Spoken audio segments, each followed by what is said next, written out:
வணக்கம் ஜோதிட நண்பர்களே. பொதுவாக ஜோதிடம் என்பது பல விஷயங்களையும் உள்ளடக்கிய ஒரு கணித அறிவியல். இதில் தேடல் அப்படிங்கிறதே முடிவடையாத ஒன்று. தேட புதுசாக வந்துக்கிட்டே தான் இருக்கும். ஆனால் இந்த ஜோதிடம் அப்படிங்கிறது மனிதர்களுடைய வாழ்க்கையை பற்றி தெரிந்து கொள்வதற்கான ஒரு முக்கியமான டூலாக யூஸ் ஆகிட்டுருக்கும். இந்த ஜோதிடத்தில் கிரக நிலைகள் அப்படிங்கிறது தான் ரொம்ப முக்கியம். காரணம் அதுதான் பலன்களை கொடுக்கக்கூடியது. அடுத்தபடியாக வர்றது ராசியும் லக்னமும். இந்த ராசியும் லக்னமும் சேர்ந்து தான் ஒரு மனிதர்களுடைய மனதையும் குணத்தையும் வாழ்க்கை அமைப்பையும் இன்னும் மற்ற விஷயங்கள் எல்லாத்தையுமே வடிவமைக்குது. ஏற்கனவே நம்ம சேனலில் இந்த ராசியும் லக்னமும் சேர்ந்த நிலைகளில் என்ன மாதிரியான பலன்கள்லாம் இருக்கும், எப்படிப்பட்ட விஷயங்கள் காரியங்கள் உறவு முறைகள்லாம் அவங்களுக்கு அமையுது, எதெல்லாம் அவங்களுக்கு சாதகமாக இருக்குது, எதெல்லாம் அவங்களுக்கு பாதகமாக இருக்குது, அவங்களுடைய வாழ்க்கை எதை நோக்கி போகுது அப்படிங்கிறத பற்றியெல்லாம் சொல்லியிருப்போம். பார்க்காதவங்க மறக்காமல் செக் பண்ணி பாருங்கள். டிஸ்கிரிப்ஷனில் ப்ளேலிஸ்ட் லிங்க்கும் இருக்குது. இந்த பதிவு அதனுடைய தொடர்ச்சி. அதாவது போன பதிவுகளில் அவங்களுடைய வாழ்க்கை நிலை எப்படி இருக்கும், இன்னும் மற்ற விஷயங்கள்லாம் எப்படி இருக்கும் அப்படிங்கிறத பற்றி பார்த்தோம். இந்த பதிவில் அதனுடைய முரண்பாடுகள் என்ன அப்படிங்கிறத பற்றி பார்க்க போகிறோம். அதாவது நம்மளுடைய வாழ்க்கையில் ஒரு சில விஷயங்கள் நமக்கு சரியாக இருக்கும், ஆனால் அது வெளியிலையோ மற்றவங்களுக்கோ தவறாக இருக்கும். இன்னும் சில விஷயங்கள் மற்றவங்களுக்கு சரியாக இருக்கும், நமக்கு அது தவறாக இருக்கும். சில விஷயங்கள் மட்டும்தான் நமக்கும் சரி மற்றவங்களுக்கும் சரி ஒத்து போக செய்யும், இல்லைன்னா ஒத்து போக செய்யாது. ஸோ இந்த முரண்பாடுகள் அப்படிங்கிறது எல்லாருக்கும் ஒரே மாதிரி ஒரே விஷயங்களில் அமையாது. ஒவ்வொருத்தருக்கும் ஒவ்வொரு விஷயங்களில் ஒவ்வொரு சூழ்நிலைகளில் தான் இருக்கும். ஸோ இந்த முரண்பாடுகளுக்கு முக்கிய காரணமாக இருக்கிறது இந்த ராசியும் லக்னமும் தான். இதைத்தான் ஜோதிடத்தில் விதி மதி கதி அப்படின்னு ரொம்ப சிம்பிளாக ஷார்ட்டாக சொல்லுவாங்க. இதை விதி கெட்டால் மதியப்பார், மதி கெட்டால் விதியப்பார் அப்படிங்கிற பழமொழிகள்லாம் இருக்கும். ஸோ அந்த முரண்பாடுகள்லாம் என்ன, எப்படி வேலை செய்யுது, ஒவ்வொரு ராசியும் லக்னத்துக்கும் என்ன மாதிரியான அமைப்புகள் இது ஏற்படுத்துது அப்படிங்கிறத பற்றி தான் இந்த பதிவில் நம்ம பார்க்க போகிறோம். தொடர்ச்சியாக எல்லா ராசி லக்ன காம்பினேஷன்களுக்கும் வீடியோ கண்டிப்பாக போடுவோம். ஸோ சேனலை சப்ஸ்கிரைப் பண்ணாங்க, சப்ஸ்கிரைப் பண்ணி வச்சுக்காங்க. வீடியோ பிடிச்சிருந்தா லைக் பண்ணுங்கள், மற்றவங்களுக்கும் ஷேர் பண்ணுங்கள். என்ன பிடிச்சிருக்குங்கிறத கமெண்ட் பண்ணுங்கள். ரிஷபராசி மேஷ லக்னம். இந்த ரிஷபராசி மேஷ லக்னத்தில் பிறந்தவங்க இயல்பாகவே ரொம்பவுமே பொறுப்பான நபர்களாக இருப்பாங்க. வேகமும் விவேகமும் உடையவங்க அப்படின்னு கூட உங்களை சொல்லலாம்.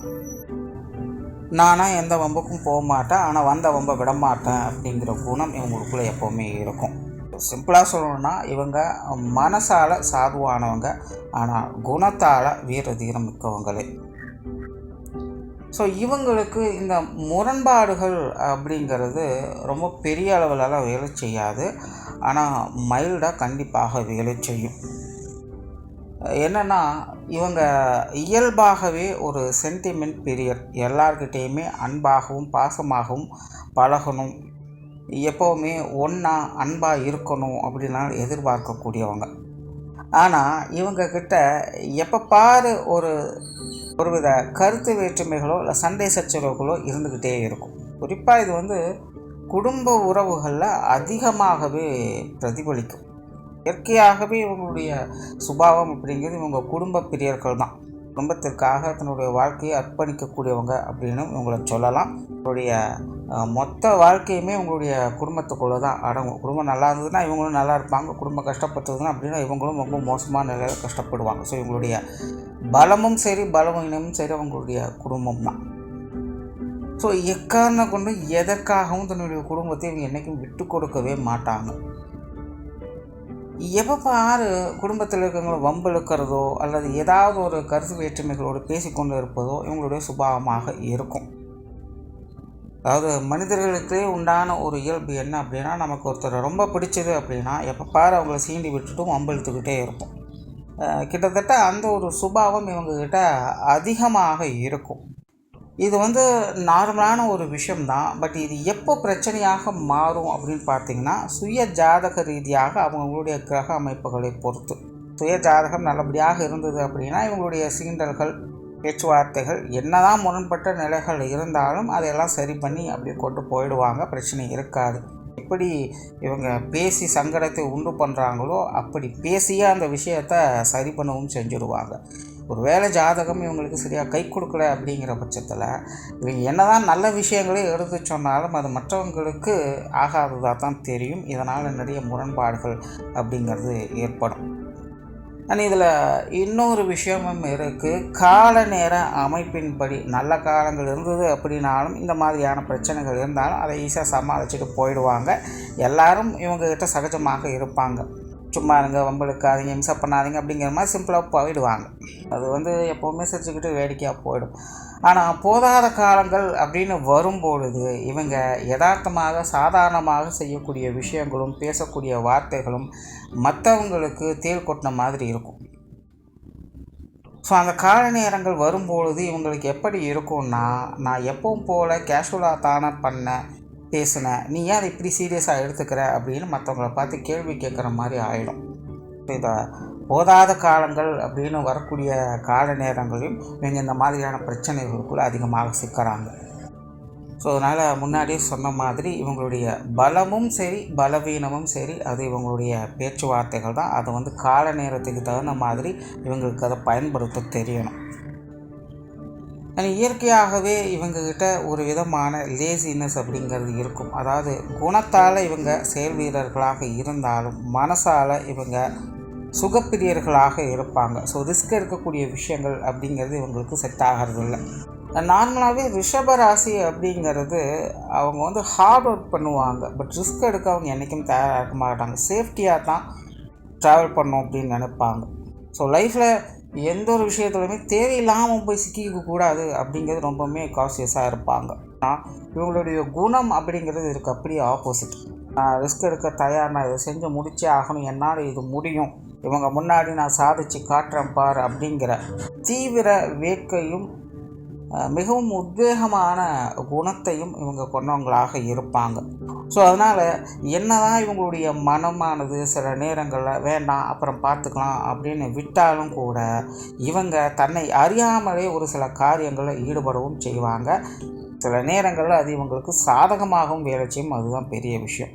இங்கே கவனிக்க வேண்டியது கால நேரம் அதுக்கு கை கொடுக்கணும். ஸோ அந்த நேரத்தில் இவங்களை அறியாமல் செய்யக்கூடிய காரியங்கள் கூட இவங்களுக்கு நல்லபடியாக அமைஞ்சிருக்கும். இந்த கால நேரம் சரியில்லாத காலகட்டங்களில் ஒன்று வேண்டாம் அப்புறம் பார்த்துக்கலாம் தள்ளி விட்டுட்டே போயிட்டுருப்பாங்க.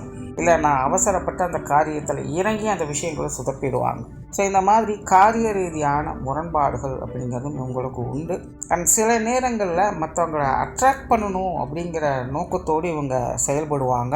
அதற்காக சில குறுக்கு வழிகளையும் இவங்க பயன்படுத்தவும் செய்வாங்க. ஸோ இதெல்லாம் பார்த்திங்கன்னா அந்த கால நேரத்துக்கு தகுந்த மாதிரி தான் இவங்களுக்கு அது ஒத்து வரும். ஸோ இந்த ரிஷபராசி மேஷ லக்னம் அப்படின்னு வரும்பொழுது காரியங்கள் வகையில் இப்படி மனசுக்கும் புத்திக்கும் ஒரு விதமான போராட்டங்கள் அப்படிங்கிறது எப்போவுமே இருக்கும். அதாவது மனமானது பொறுமையாக இருக்க சொல்லும், ஆனால் புத்தி பார்த்திங்கன்னா தடாலடியாக அவங்களுக்கு செயல்படும். இது எல்லாத்தையும் உங்களுடைய தொழில் வேலை உத்தியோகமாக கூட நீங்கள் பொருத்தி பார்க்கலாம்.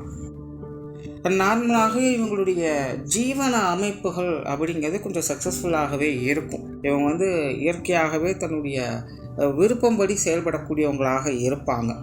அதாவது இவங்களுடைய பேஷன் என்னவோ அல்லது இவங்களுக்கு என்ன அதிகமாக பிடிச்சிருக்கோ அதை நோக்கி ஓடக்கூடியவங்களாக இருப்பாங்க. ஸோ அது சார்ந்த கெரியரில் அதிக ஃபோக்கஸ் பண்ணக்கூடியவங்க. பட் இவங்களுடைய பிரச்சனை என்னென்னா காரியம் செயல்பாடுகள் அப்படின்னு வரும்பொழுது கொஞ்சம் லேசினஸால் அவதிப்படுவாங்க. இல்லைன்னா தடை தாமதங்கள் அப்படிங்கிறது அதிகமாக இருக்கும். அதாவது இவங்க தடாலடியாக காரியங்களில் இறங்கலாம். இவங்க கொடுக்கக்கூடிய அந்த இன்புட் அப்படிங்கிறது நல்ல ஆக்டிவாக தான் இருக்கும். ஆனால் அவுட் சைட்லேருந்து இவங்களுக்கு வர வேண்டிய அந்த ரெஸ்பான்ஸ் அப்படிங்கிறது கொஞ்சம் ஸ்லோ டவுனாக தான் இருக்கும். ஸோ ஒன்று இவங்களுடைய காரியங்களில் அப்புறம் பார்த்துக்கலாம் அப்படிங்கிற ஒரு லேசினஸ்னால் காரியங்கள் தள்ளி போகுது. இல்லைனா அவுட்புட்டு சரியான நேரத்தில் கிடைக்காம அவங்க அவதிப்படுவாங்க. அதனால் தடாலடியாக இவங்க செயல்பட்டாலும் காரியங்கள் அப்படின்னு வரும்போது குறிப்பாக இந்த ஜீவன அமைப்புகளில் தொழில் வேலை உத்தியோகம் சார்ந்த விஷயங்களில் இவங்களுக்கு கண்டிப்பாக பொறுமை நிதானம் அப்படிங்கிறது தேவை. அதே நேரம் இவங்களுடைய அந்த லேசினஸ் அப்படிங்கிறத அவாய்ட் பண்ணணும். இதற்குண்டான அந்த வேறுபாடுகளை இவங்க புரிஞ்சுக்கணும். இந்த விஷயங்களை இவங்க கரெக்டாக அண்டர்ஸ்டாண்ட் பண்ணி செயல்பட ஆரம்பிச்சிட்டாங்க அப்படின்னா கெரியர் ரிலேட்டடாக இவங்க பெருசாக ஸ்ட்ரகிள் ஆக மாட்டாங்க. அது ஒரு பீஸ்ஃபுல்லான லைஃப் மாதிரி போக ஆரம்பிச்சிடும்.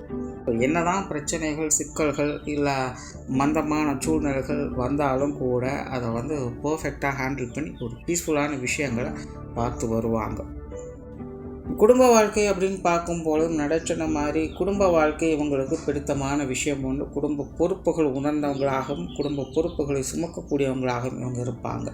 ஜெனரலாகவே ரிஷபராசி அப்படின்னாலே குடும்பத்தின் மீது அளவு கடந்த பற்று பாசம் அப்படிங்கிறது இருக்கவே செய்யும். குடும்ப உறவுகளை நேசிக்கக்கூடியவங்களாகவும் குடும்ப பெருமைகளை வளர்க்கக்கூடியவங்களாகவும் அவங்க இருப்பாங்க.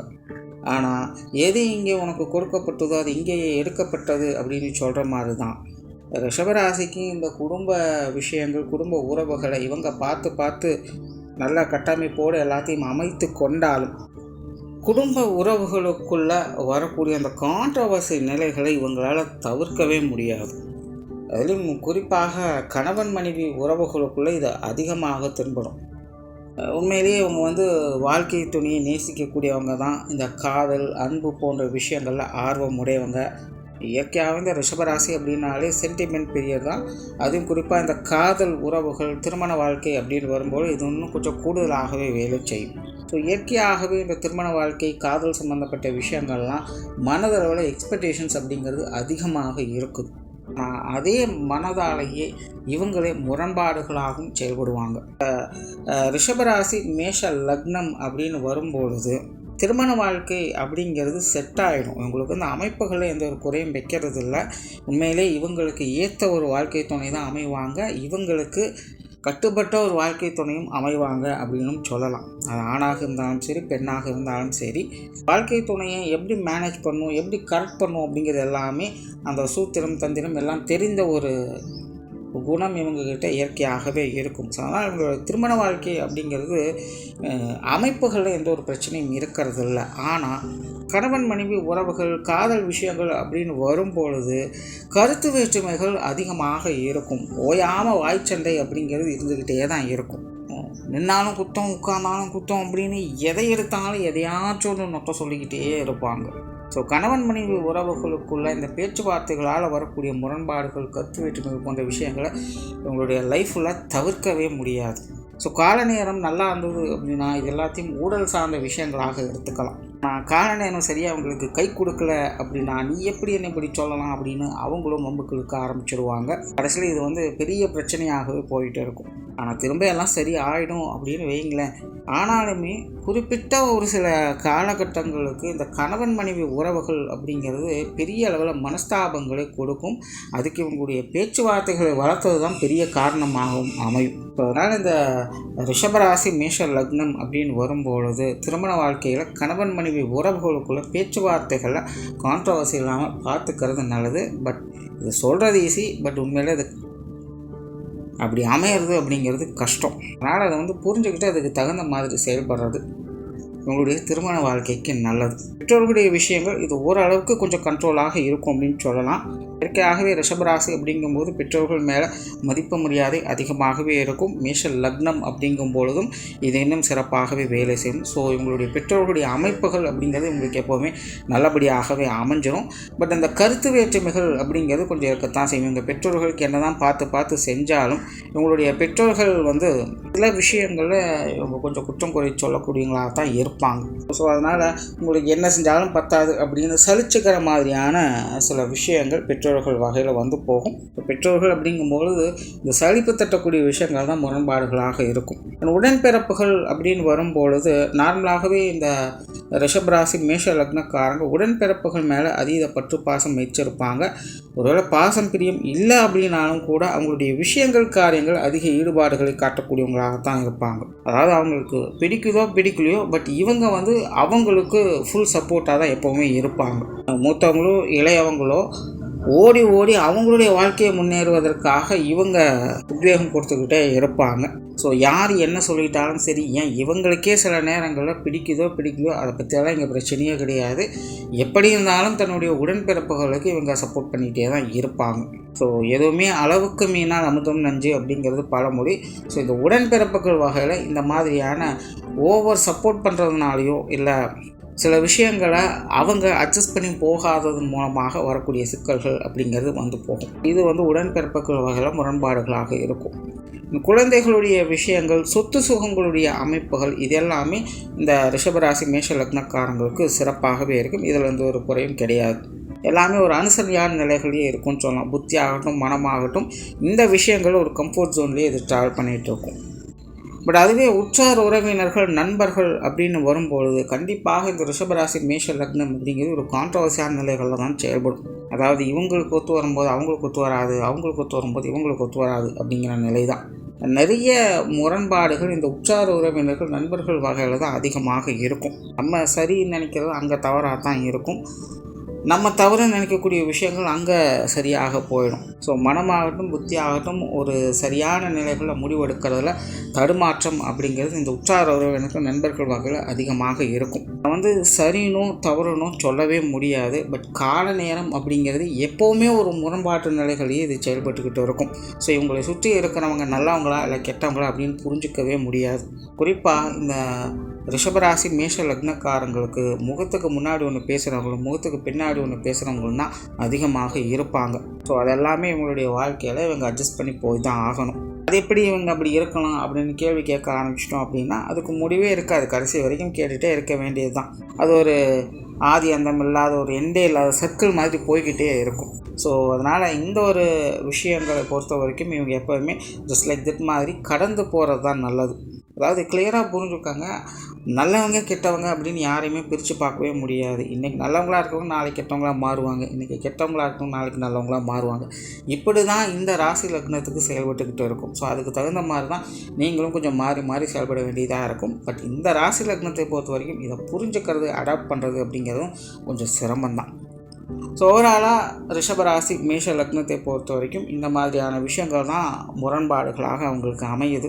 ஸோ இது எல்லாத்தையும் அவங்க எப்படி மேனேஜ் பண்ணுறாங்க அப்படிங்கிறதெல்லாம் அவங்களுடைய சுய ஜாதகம் அப்படிங்கிறது சொல்லும். நன்றி, வணக்கம், வாழ்க வளமுடன்.